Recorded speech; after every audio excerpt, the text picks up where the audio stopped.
Welcome to Seal Beach City Limits.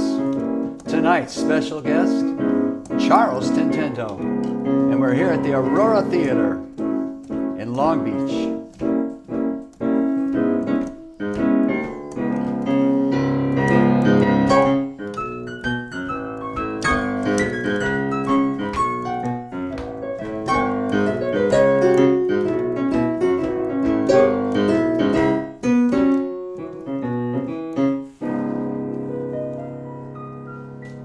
Cool, man. Cool, baby. Nothing but the blues. All right.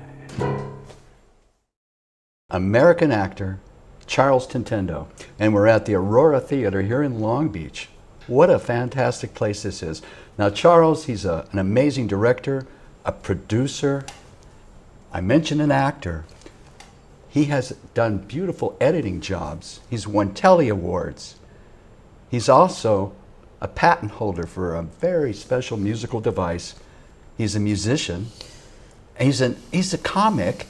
He does everything. Charles, how did you manage to build this theater? Who are you talking about? I know. Who is this guy? This guy is you, and can you believe you've Eddie, been through all that? you're too kind, man. I've always wanted to create the acting classes and the training that I wish I would have had growing up, right? To have a space to be able to practice on camera acting, improvisation, stand-up, and so I've been able to create the space to do that. It's kind of a dream come true, and it's going really well. We work with actors of all ages. Someone asked me what the age range was, and I said it's 5 to 95, and I've worked with people from those ages, 5 to 95. Yeah. You're never too old to try acting as a craft. It's beautiful. It's a beautiful art form. It is. It's a very special way to go inside yourself and self-realize all of the talent you have within your creative force. And then you help them release that here on that stage. You build up their confidence. You explain to them what their moves should look like, maybe their eye moves, maybe their clothes and things like that. Is that what you do? Or? Well, listen, acting is about the study of human behavior, why we do the things we do. And so I think as an art form, it's got to be one of the best art forms because you are the instrument. You are what's being expressed. It's your voice, it's your feelings, it's your past, it's so much that comes together.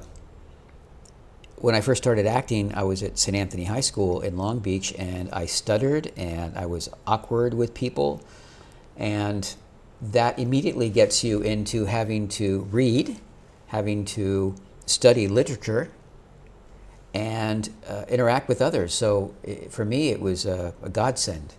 So as an actor, and as you became more professional at it, I would imagine then you had some special offers to go out, maybe do casting calls and see if you could become an actor in maybe a TV commercial or a video or a film. Or what was your first act that you did as in film or in video? Oh boy, the first thing I ever got was an audition for Days of Our Lives, and that turned on to several recurring episodes on that show. So it's a television show. Yes, soap opera. Soap opera. Did you enjoy that? I loved it. It was very exciting. How exciting. And then after that, I got a commercial for Del Taco. David Steinberg directed that. It was very exciting. But I was studying at Long Beach City College, and I was doing a lot of theater. I was in a director's program and video production.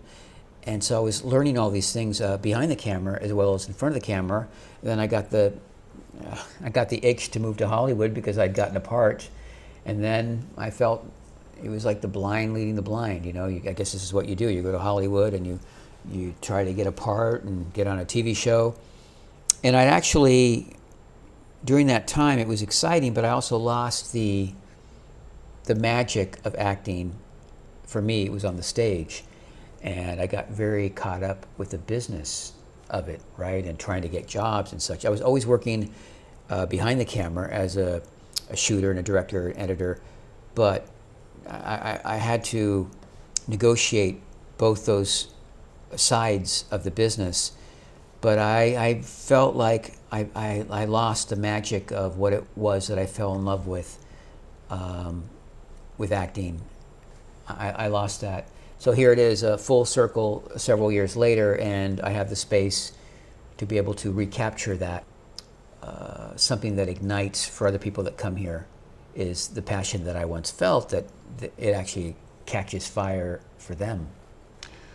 All right, so then, as an actor, your passion was on fire, and you were doing some pretty interesting acting. I heard you were also on one of the Star Trek movies. Is that true? Yes, I played Ensign Jimenez on Star Trek. It was a very small role, but yes, I was Ensign Jimenez. And I know a lot of Star Trek fans are always asking questions about it. What's the set like? What was their uniforms like? Wearing their uniforms like? I found out that there's no zippers in space. No zippers whatsoever. No zippers. You'll never see a zipper in space. You'll never see a restroom referred to. You'll never see a restroom in space. And there are no wrinkles for some reason in space.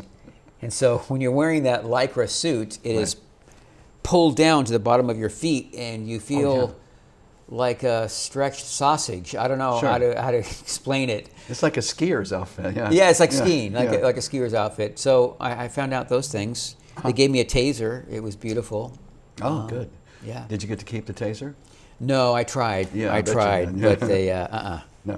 So now you've done some other acting, and you've got into some pretty interesting movies. Tell us what other ones you have done for big screen. I had a very small role in Clear and Present Danger. I worked several television shows and films and short films, and I shot quite a few of them as well. The last thing I've done is I co-starred in a movie called American Satan. It's like a rock and roll show in a way. Yes. Entertainers, or there was musicians in that group trying to become famous, and the only way they could do it was to sign their life away to Satan. And Malcolm McDowell kind of played the bad guy there. That film. I was a Rolling Stones journalist. I played a British Rolling Stones journalist. It was a lot of fun, and I'd been teaching and directing for so long, but I finally decided, it's time for me to audition again, and that came along. So that was great. But with The Relentless, there was much more to their success than just their songs. What about all the disturbing scenarios surrounding the band? It's the duality of rock and roll. And what is that supposed to mean?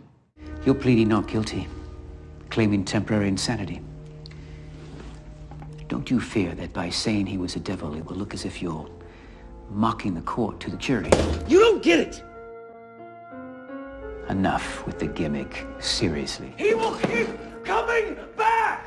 Okay, so you went back and forth with your teaching and then acting, and then you got early into editing and producing and directing, and you probably did advertising, editing for companies and corporations for a while. Yeah, just like Lisa here, who's operating the camera, and my assistant, it was at City College that I learned all these skills. At Long Beach City College, production and editing and directing. It was great, and I started to make it a living pretty quickly, after that. It was great. And now you're also an inventor, and you created a musical instrument that I know something about. Let's tell that story. You were very instrumental in bringing that to fruition, because I had this idea that I wanted to play a vertical keyboard standing up. And kind of a work of art. So I came to you with some sketches, and you were able to help me, make that dream come true. That first iteration of the Zen Riffer came out of Seal Beach Music. The Zen Riffer, right. The Zen Riffer was a musical instrument with a cello-like body. It was supposed to be a feminine look to it with a ballerina toe, and the controller was actually in the head compartment, and the body was nursed into the stomach area of the cello, and then you'd reach in and you could play and dance with it on stage, and you even thought about performing at Cirque du Soleil?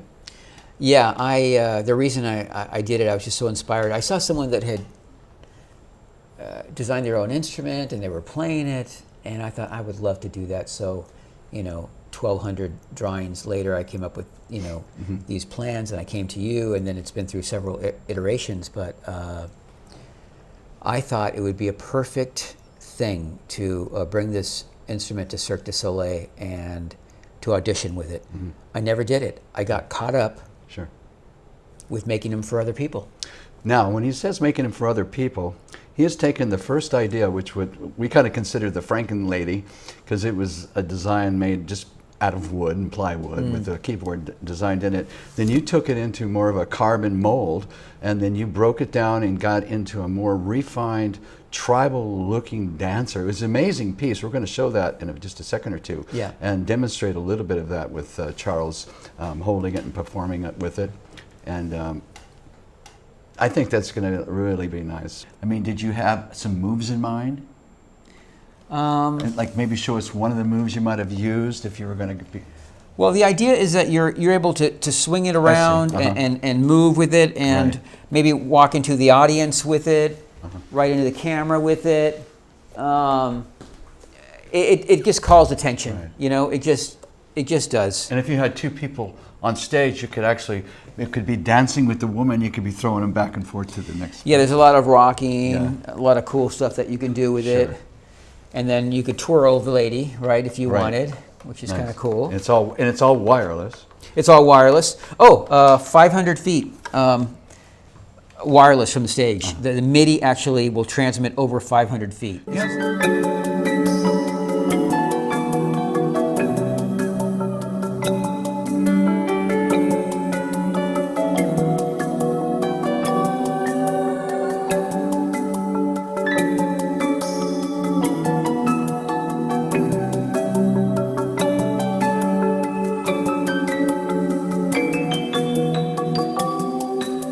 We're in the theater here. I'm noticing there's musical instruments on the wall. We'll take a look at some of the things that are in the theater. Yeah, I have my grandfather's violin on the wall. That's my father's violin. I have a wonderful cello here that I got from you. And we have trombones and trumpets and bows. This is a magical space. I'm really proud of it. Let's talk about the theater now. It looks like a old movie theater that you might have in a small town where you go in and maybe there's 50 seats and they have a stage. And by the way, you have a drop-down screen here that you can perform. Yeah, and so play. it is in the style of the 1940s, and I have this student. His name is Richard Starley. He's a world-class interior designer, and as I was doing things here and setting up the stage and tearing down walls and creating the space, I asked him for his suggestions as to placement and color, and he saw these beautiful chairs here that I picked up on Craigslist. Do you know that I actually bought 65 of these chairs and I had no idea where I was going to put them? I had fallen in love with the look of these chairs. I had no idea where to store them. What theater do they come out of?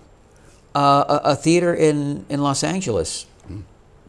Yeah. And so I think it took a year to actually find this place, and we put these in here. But anyway, Richard looked at the color of these beautiful chairs, and he said, "We're going to take the tones and colors of these chairs, and we will splash them throughout the space." And so he did that, and it came out great. The acoustics here are extraordinary. I could whisper from the back of the stage, and you could actually hear me. Even if my mouth were covered like this, I could whisper. You'd actually hear it. So it's been amazing for musicians, opera singers, jazz musicians, classical people to actually perform here. It's a joy to perform here.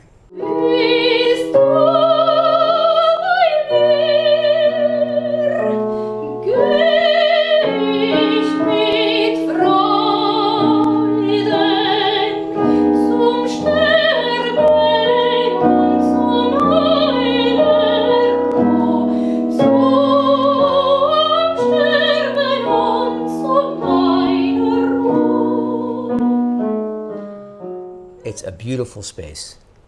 I can see that. In fact, I had the opportunity to perform here at one point. That's right. We did a musician showcase, singer-songwriter showcase, and we showcased you on the piano. I had no idea you were such a great pianist. You wrote a song, by the way, too, which is a did? very nice song, yes. We called it, I think we all were in the audience and named it for you. It was called Traveling. The traveling song. Yes. Okay.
What would you like to tell the audience out there that's listening?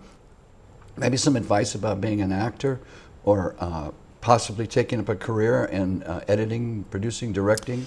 I think acting, improvisation, all this is just, it helps inform a life.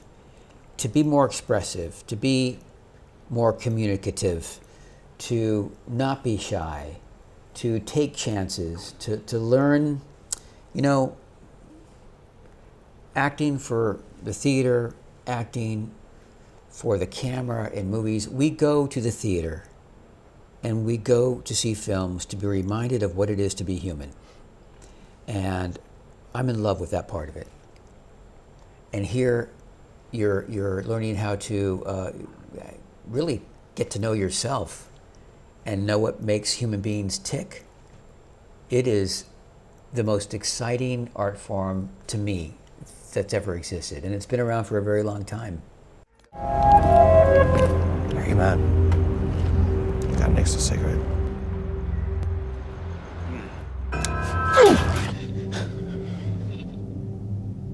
It's affected your life, John, more than you realize. What has? The alcohol. Now, I know your father wasn't supposed to be out for 4 more years, but the judge put a restraining order out on him. So he can't come anywhere near this house, or either of you. You understand that? Kat saw you in the garage. That is your future. I'm just simply here to tell you, when you go, you are not doing so as a Lifeline agent. You make a mess, you're on your own. I'm sorry that I'm late. Oh, you got my... Thank you. Thank you. I am sorry that I'm late. I was fleeing a crime scene and I had to make sure that I wrapped up all the loose strings. The Aurora Theater, I believe, was named after your mother. Yes. We'll show a picture of your mother. She is. She's So, a nice lady. There it is. And thank you so much for your talent, your creativeness, and opening this theater here in Long Beach. And Eddie, you're gold to this community, man. You bring art. You're all about art. You teach music. You've given people lives. You helped me with the Zen Riffer. You know, some great things that have happened. And you know that keyboard got on the cover of Keyboard magazine. that's And right. you also know that the first sale went to Maroon 5. That's right. So that has had a wonderful experience, and so much And more. currently being played by Jordan Rudess of Dream Theater. Probably the most prolific keyboard player maybe in the world. He was a childhood prodigy at Juilliard since he was 10 years old. He was at Juilliard for 10 years as a 10-year-old.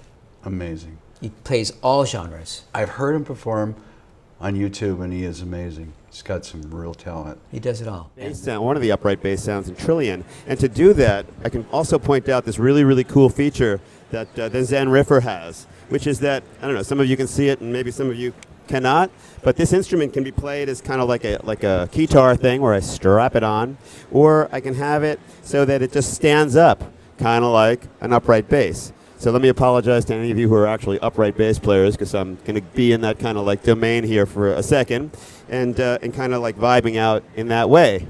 So I think it's the closest that a keyboard player can get to, because you got the vibe of this instrument standing like this, looking all pretty, and you got the really amazing sound.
Yeah.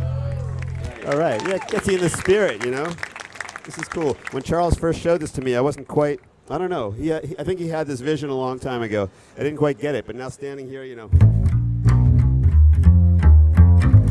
I feel it. I'm feeling the love. That keyboard Thank you, can Jordan, scream. for putting us on the map.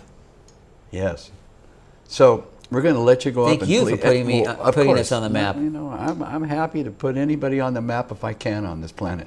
Leave them with something to talk about. Leave them with something to feel good about, you know, because that's what it's all about, giving. I worked with one of your friends once. You brought me Richard Hastings. Richard Hastings, yeah. Yeah. And He's quite a performer. we did a music video for him here. We did, which is you can see on YouTube too, called Another Life, Fate Cuts Like a Knife. Fate Cuts Like a Knife. And you produced that, directed that, edited that, and it's a really nice presentation. Thank you for mentioning that.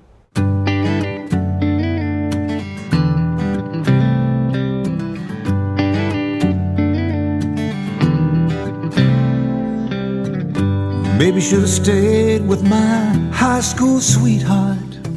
Maybe should have raised 4 kids in Monterey. Maybe should have never left the meadows of Montana. Maybe I'd be singing sweet bluegrass today. Ooh, ooh, ooh, oh, ooh.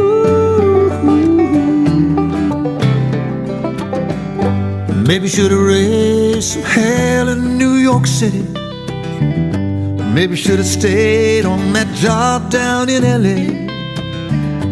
Maybe should have never left the workday nitty-gritty. Problem is, well, I'd be someone else today.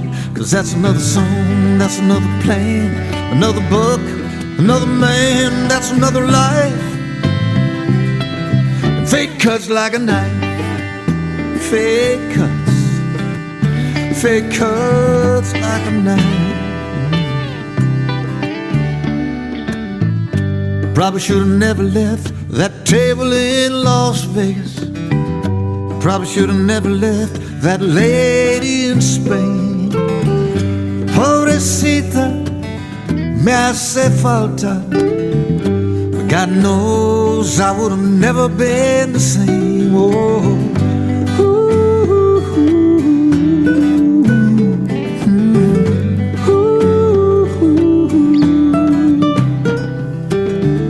It's anybody's guess. Take a right or take a left. Head down the highway right at the light, go straight ahead. It's anybody's guess if I could have changed tomorrow. Problem is, I'd be someone else instead. 'Cause that's another song, that's another plan, that's another book, another man, that's another life. Fate cuts like a knife. If you really stop and think about it, if you really wanna know, ain't no doubt about it, it's way beyond our control. 'Cause it's another song, it's another plan, another book, another man, it's another scene, another dream, another game that ain't the same.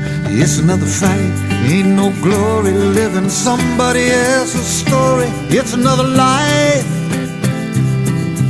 Fate cuts like a knife.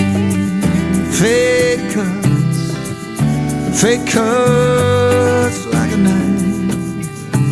You know that's how she rolls. Fate cuts like a knife. Fate cuts like a knife.